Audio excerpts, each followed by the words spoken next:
अस्सलाम वालेकुम। आज का हमारा टॉपिक है W link list. Link list एक लीनियर डाटा स्ट्रक्चर है जिसके अंदर हम अपने डाटा को नोड्स की फॉर्म में स्टोर करते हैं। अब अरेज भी तो एक लीनियर डाटा स्ट्रक्चर थे, फिर हमने अरे के ऊपर लिंक लिस्ट को क्यों प्रेफरेंस दी। बेसिकली अरेज की कुछ लिमिटेशंस होती हैं, जैसे कि उसका साइज फिक्स्ड होता है, उसकी कंसेक्यूटिव मेमोरी लोकेशन होती है, तो उसके ऊपर हमें जो ऑपरेशंस हैं जैसे कि इंसर्शन या डिलीशन वो परफॉर्म करते हुए डिफ़िकल्टी का सामना करना पड़ता है। यानी कि अगर हम इंसर्शन या फिर डिलीशन एट मिडल या फिर एट द स्टार्ट कर रहे हैं तो कंप्लीट डाटा को मूव करवाना पड़ता था एरे के अंदर, जिसकी वजह से हमारी कोड की कम्प्लेक्सिटी बढ़ जाती है। जिसकी वजह से हमने लिंक लिस्ट को एरे के ऊपर प्रेफर किया। एरे एरे जो है वो भी लीनियर डाटा स्ट्रक्चर है, लेकिन उसकी यही लिमिटेशंस हैं जिनकी वजह से हम लिंक लिस्ट को प्रेफरेंस देते हैं। अब लिंक लिस्ट के पास नोड्स होती हैं।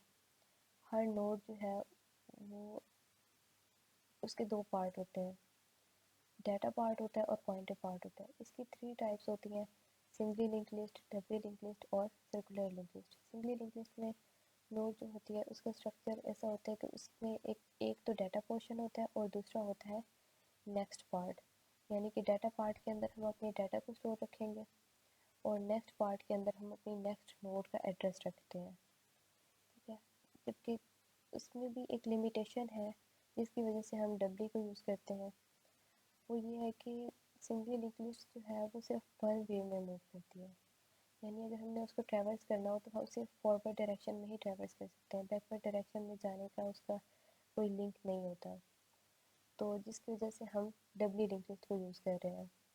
अब डब्ल्यू लिंक लिस्ट जो है उसमें हर नोड का सेम ही स्ट्रक्चर आएगा, लेकिन उसमें एक चीज़ एक्स्ट्रा होगी कि एक पॉइंटर एक्स्ट्रा होगा जिसको हम कहते हैं प्रीवियस।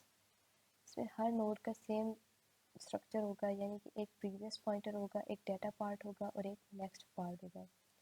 प्रीवियस पार्ट के अंदर हमारे प्रीवियस नोड का एड्रेस आता है। डाटा पार्ट के अंदर हमने जो डाटा स्टोर करवाना है उस नोड के अंदर वो आ जाता है, और नेक्स्ट जो पॉइंटर है हमारे पास उसके अंदर हमारी नेक्स्ट नोड का एड्रेस आ जाता है। और फिर अगर हम यहाँ देखें तो हर नोड के सेम ही स्ट्रक्चर है डब्ल्यू लिंक लिस्ट में भी। तो जो फर्स्ट नोड है उसकी जो प्रीवियस है वो हमेशा होगा नल के इक्वल। ठीक है, उसका हम नल के इक्वल इनिशियलाइज करवा देंगे, और जो हमारी लास्ट नोड होगी उसके नेक्स्ट को हम नल के इक्वल इनिशियलाइज करवा देंगे। अब यहाँ पे हम कुछ टर्म्स को यूज़ करेंगे, जैसे कि हमारे पास है हेड, टेल और नल। हेड जो है वो हमेशा हमारी फर्स्ट नोड को पॉइंट करेगा। टेल जो है वो हमेशा हमारी लास्ट नोड को पॉइंट करेगा। और नल को हम यूज़ करते हैं पॉइंटर्स को इनिशियलाइज करवाने के लिए, कि पॉइंटर्स के अंदर कोई गार्बेज वैल्यू ना रहे। नल जो होता है वो किसी भी चीज़ को पॉइंट नहीं कर रहा होता, तो यानी कि पॉइंटर्स जो है वो खाली हैं, अभी उनके अंदर कुछ भी नहीं है इनिशियली। फिर कुछ ऑपरेशंस हैं जो हम डब्ल्यू लिंक लिस्ट के ऊपर भी परफॉर्म कर सकते हैं। इसकी वर्ल्ड वाइड एप्लीकेशंस हैं, जैसे browser navigation system, Android functionality और भी बहुत सारी हैं। तो यहाँ पे हम डिस्कस करते हैं कि इसके ऊपर कौन कौन से ऑपरेशंस हम परफॉर्म कर सकते हैं डब्ल्यू लिंक लिस्ट के ऊपर। इंसर्शन, डिलीशन, सर्चिंग और ये सारे फंक्शंस हम परफॉर्म कर सकते हैं, ट्रैवर्सिंग वगैरह। तो इंसर्शन जो है, इंसर्शन के भी तीन केसेस आ जाते हैं: इंसर्ट एट बिगिनिंग, फिर इंसर्ट एट एंड और फिर एट द स्पेसिफिक नोड, और फिर एट अ स्पेसिफिक लोकेशन। किसी भी जगह पे हम इंसर्ट कर सकते हैं। फिर हमने यहाँ पर एक नोड का स्ट्रक्चर क्रिएट किया है, क्लास बनाई है हमने नोड के नाम से, जिसके अंदर हमने एक ये कंप्लीट नोड का एक स्ट्रक्चर बना दिया है। यानी कि पहले एक प्रीवियस पॉइंटर बनाया है, नोड की टाइप का ही बनाया है, यानी कि अब वो नोड को ही पॉइंट करेगा। फिर एक डाटा पार्ट बनाया है और फिर एक नेक्स्ट पॉइंटर बनाया है। फिर हमने एक कंस्ट्रक्टर चलाया है जिसके ज़रिए से हमने प्रीवियस और नेक्स्ट को नल के इक्वल इनिशियलाइज करवा दिया है। फिर हमने एक और क्लास बनाई है जिसका हम कहते हैं डब्ल्यू लिंक लिस्ट। डब्ल्यू जो है उसमें हमने हेड और टेल दो पॉइंटर्स बनाए हैं। फिर अब हमने उनको नल के इक्वल इनिशियलाइज करवा दिया। अब हम इनके ऊपर मुख्तलिफ फंक्शंस परफॉर्म करते हैं। फर्स्ट फंक्शन हमारा है void insert at beginning। तो उसके लिए हम क्या करेंगे, एक पैरामीटराइज्ड फंक्शन बना रहे हैं जिसके अंदर हम डाटा की वैल्यू ले रहे हैं int d।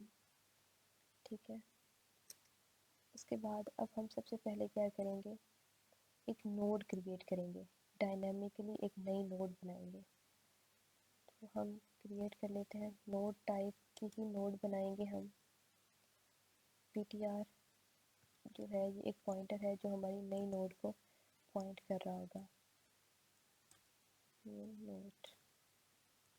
ठीक है, फिर ptr जो है जिस नोड को पॉइंट कर रहा है उसके डाटा पार्ट में हमारे पास आ जाएगा, जो हमारे पास वो डाटा जो हमने लिया है। और इनिशियली हम ptr के बिल्कुल हम इसके बिगनिंग पे इंसर्ट करवा रहे हैं, तो इसका जो प्रीवियस है वो होगा हमेशा नल के इक्वल। तो इसलिए हम उसको पहले से ही नल के इक्वल इनिशियलाइज करवा देते हैं।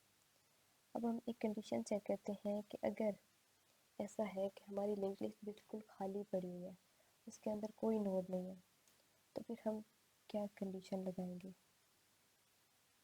ऑब्वियसली फर्स्ट नोड का एड्रेस जो होता है वो हमारे हेड पॉइंटर के पास होता है, जैसे कि हमने यहाँ पे बात की थी, हेड पॉइंटर के पास होता है फर्स्ट नोड का एड्रेस। तो अगर हेड ही हमारा नल होगा, हम चेक करेंगे हेड हमारा नल होगा, तो इसका मतलब कि लिंक लिस्ट बिल्कुल खाली है, उसके अंदर कुछ भी नहीं पड़ा हुआ। तो पहले हम ये कंडीशन चेक कर लेते हैं कि अगर हमारा हेड इक्वल जो है नल के, तो फिर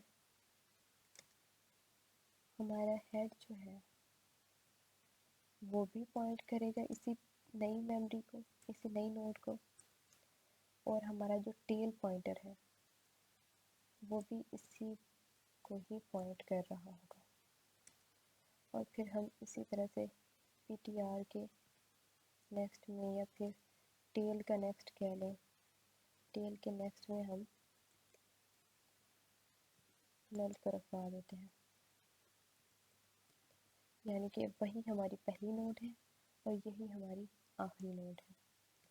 इसके बाद अगर ऐसा नहीं है, अगर तो ऐसा है कि हमारा हेड नल है, हेड के अंदर कुछ भी नहीं पड़ा हुआ, तो फर्स्ट यही हमारी जो नई नोड होगी यही हमारी फर्स्ट नोड बन जाएगी और यही हमारी आखिरी नोड बन जाएगी। लेकिन अगर ऐसा नहीं है तो फिर हम क्या करेंगे, तो फिर हम एक दूसरी तरह से करते हैं कि हमारा जो ptr था, जो हमने नई नोड बनाई है, उसको हम हेड से इनिशियलाइज करवा देते हैं। सॉरी, ptr के नेक्स्ट में हम हेड रख देते हैं और फिर हम हेड को अपडेट कर देते हैं।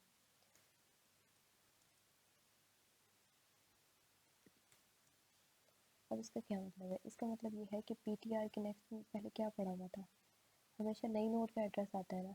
तो अगर हेड पहले पड़ी हुई नोड को पॉइंट कर रहा है और इसको हमने पहली नोड बनाना है, तो हम हेड को पहले इस नोड की तरफ लेके आने से पहले हम इस ptr के नेक्स्ट में हम हेड को रख देंगे, यानी उस नोड के एड्रेस को रख देंगे जिसको हेड पॉइंट कर रहा है, ताकि वो बाद में हम उसको लूज़ ना कर दें।